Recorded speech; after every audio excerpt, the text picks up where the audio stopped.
Brilliance Audio presents Successful Project Management by Trevor L. Young, performed by Scott Merriman.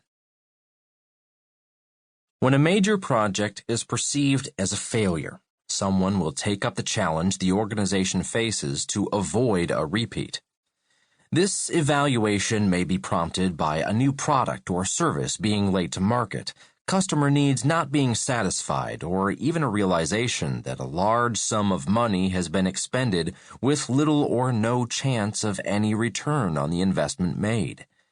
The result could be a question of organizational survival in a highly competitive market environment if there is a succession of failures.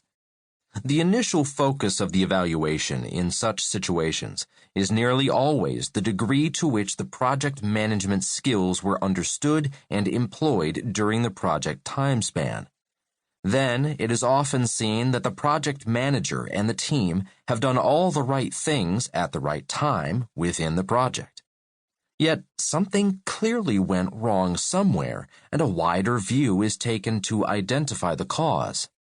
Then it becomes more obvious that project management competencies and skills alone are no guarantee of success. Many parts of an organization have a strong influence on every project initiated, and an understanding of project management and the processes used must be part of everyone's learning today in all departments, not just the project team. What happens to the project? Someone identifies an opportunity for some new business somewhere in the organization. A project team is assembled and a project manager is assigned. The team may be assembled with individuals from all or just one or two of these departments.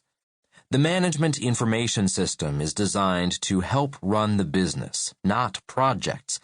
Yet this opportunity may be perceived by a few people as a vital element of future survival for the business. The project is conducted in a virtual envelope, and when it looks as if it might have a successful outcome, the manufacturing department is informed.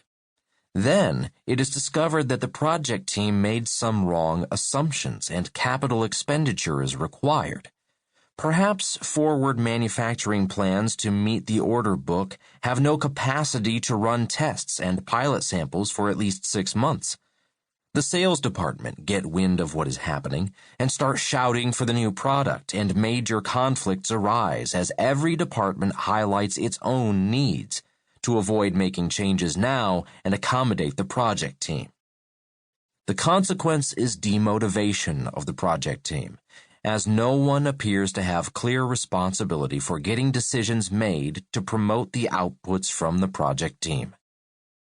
How often does this type of situation develop with projects? This is a constant risk associated with project work if the projects in an organization are treated as something separate and disconnected with the normal day-to-day operations of the business. How can this be corrected in the real world?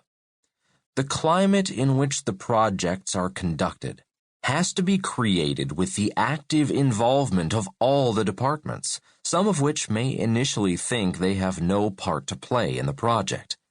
There are few projects in any organization today that do not involve, influence, or affect many or all departments. Managers of these departments and the senior management of the organization cannot afford to risk ignoring the project activities that they consider do not affect them. They may not initially see any linkage between their activities and the project, or consider the project as a waste of valuable money and resource effort. Or the project may become the pawn in a political game as managers individually express open support, cynicism, or opposition to the project to fit their own personal agendas.